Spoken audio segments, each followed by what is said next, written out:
Hello, bonjour, hola, nakagendef, moi c'est Léna. Merci d'être de retour sur ma chaîne et si vous êtes nouveau, bienvenue à vous.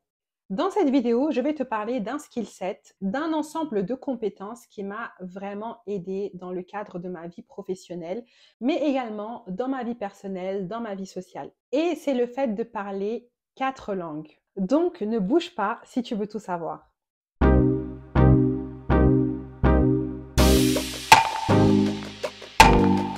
Le monde du travail peut être très compliqué et c'est pas facile de sortir son épingle du jeu, de se démarquer, de convaincre le recruteur ou le client que tu es la bonne personne, que tu es la personne à qui ils doivent donner une chance.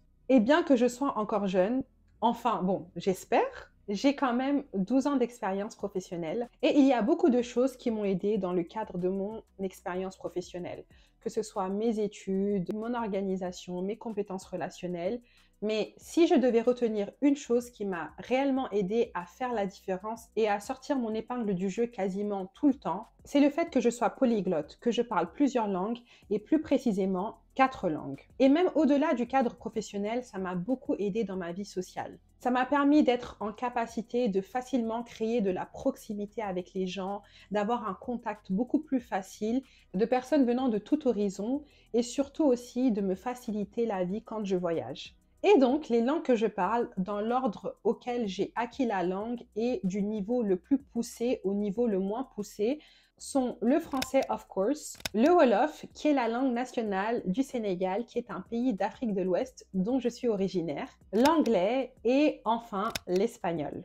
Donc, je vais vous raconter un peu mon histoire avec ces différentes langues, mais pour rendre ça un peu plus intéressant, je vais vous raconter tout ça dans la langue même. Alors, let's go. Donc, commençons par le français. Bon, c'est pas compliqué. Je suis née en France, donc forcément, le français est ma langue maternelle. C'est la langue que mes oreilles ont sûrement entendue en premier, peut-être ex aequo avec le Wolof, mais c'est la langue dans laquelle j'ai baigné quand je sortais, quand la télé était allumée. Donc forcément, étant donné que j'ai été en contact en premier avec cette langue, je parle forcément la langue. Rien d'exceptionnel. Mais il y a une chose qui est importante, c'est qu'il ne suffit pas de parler la langue.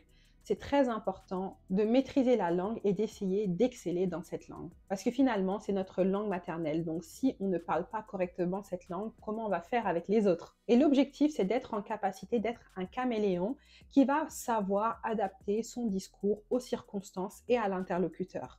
Et ça, c'est un exercice, c'est vraiment quelque chose qui n'est pas inné. Et surtout que j'ai grandi en banlieue parisienne, donc on a forcément une façon très propre à nous de parler, surtout quand il s'agit de la jeunesse. Et c'est une façon de parler qui peut ressortir, surtout quand on est un peu fâché. Je pense que beaucoup se reconnaîtront. Mais j'ai vite décidé que ça n'allait pas être la seule manière dont j'allais parler. Donc cela est passé par l'acquisition déjà de beaucoup de vocabulaire. Et ça, il n'y a pas de secret. Je pense que la lecture est la source numéro 1 qui permet d'acquérir plus de vocabulaire, de connaître de nouveaux mots. Mais pas que, le fait aussi de ne pas avoir peur de parler, de se confronter aux autres, peut être aussi un exercice qui aide à améliorer son expression orale, sa façon de s'exprimer et son vocabulaire. Et c'est vrai que c'est quelque chose qui peut ne pas être facile, surtout quand on a un tempérament plutôt timide et réservé. Donc comme je l'ai dit, se confronter aux autres et surtout des personnes qui sont en dehors de notre milieu habituel. C'est important de sortir un peu de son cocon, de son milieu et aller se confronter à d'autres personnes. Et je pense que dans mon cas, c'est le monde du travail qui m'a vraiment fait sortir de mon cocon, de ma petite ville et qui m'a forcé à me confronter aux autres, à me confronter à de la clientèle et d'adapter mon discours à ce genre de personnes. Donc voilà pour le français. Passons à la deuxième langue qui est le Wolof. maa ngi leen di nuyu ci seen tur ak seen sant. Li ma dimbali bu baax pour que ma jàng Wolof mooy li ma teel a dem Sénégal. Sama ay waajur ñoo ma yóbbu Sénégal bi ma nekkee xale ñetti at kese laa amoon. Bi ma demee Sénégal dama fa toog ay at. Foofu sax laa tàmmalee jàng te xam naa loolu moo tax tey ma mën a làkk olof. Te liñ ma nettali mooy bi may soog a egg si Sénégal dégguma woon dara ci olof.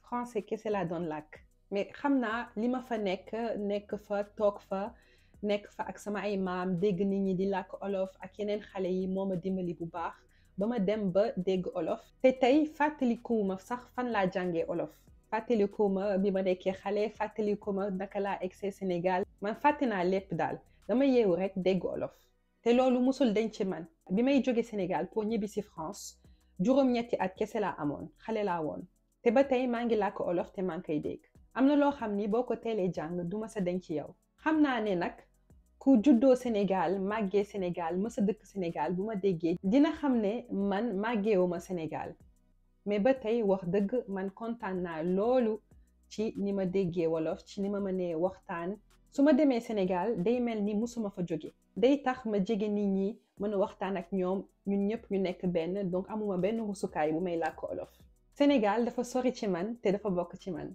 Ok, passons à la troisième langue, l'anglais. So my story with this language is pretty much a love story. I guess it started with school because in France, English is taught to kids, I think, from the end of elementary school. So it's pretty early and we are used to hearing a little bit of words in English. And in my case, I've always been attracted to English, to foreign languages. So I was pretty good at school in languages, but it was strictly academic. And I don't think it was enough for me to be as fluent as I am today. And I think that the different factors that led me to speak English fluently are the following. So the first one is the fact that my big sister went to the US when she was a teenager to pursue a part of her education there. So when she came back, she was more than fluent. She was speaking English like an American girl, and she still is. And looking back, I think it was one of the incentives for me to speak English too. Because, you know, little sisters, they like to mimic their big sisters. So looking back, this is something I can admit. The other main factor that led me to speak English was my huge fascination with the American entertainment industry. And it first started with music because I'm a music lover. Music is basically my passion. I love music. I think it was the first thing that really pushed me to understand the language. And when I was younger, even before being a teenager, I used to listen a lot to R&B songs, Alicia Keys, Beyonce, Mariah Carey, and I used to go and search the lyrics to make sure that I understood the lyrics first and that I was able to sing it with the proper pronunciation and also the right accent, you know. And singing really helped me because sometimes it's not easy to pronounce, to speak as fast as the singers.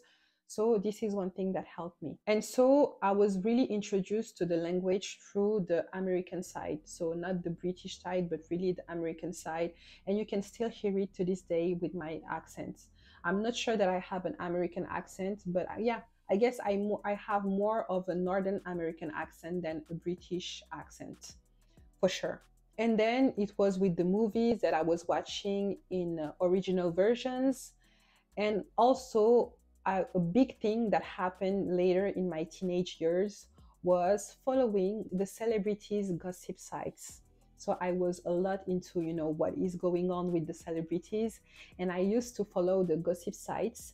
And funny enough, it really helped me with English, but more with understanding the slangs, the expression, because they were using a lot of expression slangs that only people living there could understand. And sometimes people are pretty shocked that I get the slangs, and what helped me is the celebrity gossip sites, so it's not always that bad. Then the other factor was the trips that I was doing to the US. And I was lucky enough to be able to go to the US pretty young. I think my first trip I was around 14 or 13. And I had to travel by myself, and I had a stop, and I remember it was in Philadelphia.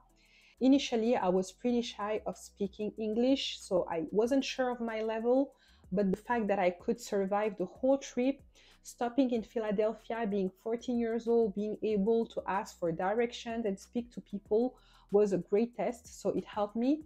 And I was staying a long time in the US. I could stay sometimes 3 months in a row. I would go for, you know, several summers in the US, and this is something that helped me. And you know, initially, even if I was in the US, I wasn't speaking that much. I was really, you know, learning through TV, through the TV shows, through the commercials, because I was shy to speak. And even at school, you know, after all those trips, I was taking extra English classes and I didn't want it to really showcase my level of English, the way I speak English, because I didn't want it, the classmate to look at me and say like, who does she think she is with her American accent? It eventually happened, but at first I didn't want it to do that. And then the last reason why I think I speak English fluently is because of university and the working environment. So as I said in a previous video, I studied foreign languages. So at the university, we had a lot of courses in English. We were doing a lot of readings and oral presentations in English. So it really helped. And, you know, I was totally free at the university to speak English because there was people coming from everywhere. You had, you know, English natives, you had Spanish natives. So it really helped. And also in the working space, I had and still have the chance to or, you know, have really international jobs, work in international companies in which we were speaking a lot in English because we had colleagues all over the world. So English was the speaking language during meetings, etc. I think that we speak even more English than we do speak French. And then also at one point in my career, early, I had to pass the TOEIC test, which is a test that assess your level in English in the working environment. And before that, I didn't have any proof of my English level. So when I passed the test and then I got my result, which was 99% correct, I really have the clear proof that I was fluent and bilingual because the result to the test was saying that I was bilingual. And it was a test that I didn't really, you know, prepare for. So it was something that confirmed to me that I was actually bilingual. And this was something that I was not saying whenever I was doing interviews. I was just saying that I have, you know, a good speaking English, that I could understand English. But indeed, it is a bilingual level and I'm totally able to work in a fully English speaking environment. On passe à la quatrième et dernière langue qui est l'espagnol. Ok, la última lengua que yo hablo es el español. Y de la misma manera que el inglés, fue introducida por la escuela. Y fue bastante fácil para mí aprender el español a la escuela porque tengo facilidades con las lenguas. Y también continué a estudiar español a la universidad, una vez más de la misma manera que el inglés. La única diferencia es que no tengo la ocasión de hablar español, de practicarlo como el inglés, porque no tengo la ocasión de hablar español en mi trabajo. Entonces, progresivamente, mi nivel en inglés superó al español. Pero pienso que siempre tengo un nivel muy correcto. Puedo tener conversaciones. Entonces, cuando tengo la ocasión de hablar espagnol, estoy muy feliz, como ahora. Donc voilà, j'ai fait le tour des 4 langues que je parle. J'espère que vous avez apprécié. Et je tiens à dire qu'apprendre plusieurs langues est possible même quand on est adulte. Même si le fait d'avoir des facilités peut jouer un rôle, ça, c'est une réalité, personne ne peut le nier. Mais il y a beaucoup de possibilités de s'améliorer, que ce soit seul de son côté ou avec un professeur. En tout cas, si ça vous intéresse, donnez-vous les moyens et foncez. Parce que c'est clairement un avantage qui vous aidera dans tous les aspects de votre vie, surtout professionnelle. Donc voilà, je vais m'arrêter là. J'espère que vous avez apprécié un peu ma vidéo polyglotte. En tout cas, si c'est le cas, n'hésite pas à liker, à commenter la vidéo, à t'abonner et à partager à toutes les personnes qui pourraient être intéressées. En attendant, viens me rejoindre sur Instagram. C'est là où tout se passe au quotidien. C'est là où je partage les coulisses de mon business et des contenus et des tips super intéressants sur toutes ces thématiques. Donc, rejoins la team et n'hésite pas à aller faire un tour sur mon podcast Les Réflexions de Léna, disponible sur toutes les plateformes de streaming. Je t'y attends. Et surtout, ne passe pas à côté de mon e-book 100% gratuit pour t'accompagner dans le lancement de ton activité dans l'entrepreneuriat. C'est 100% gratuit, donc il n'y a rien à attendre, faut en profiter. Je te dis à très bientôt pour une nouvelle vidéo. Cheers!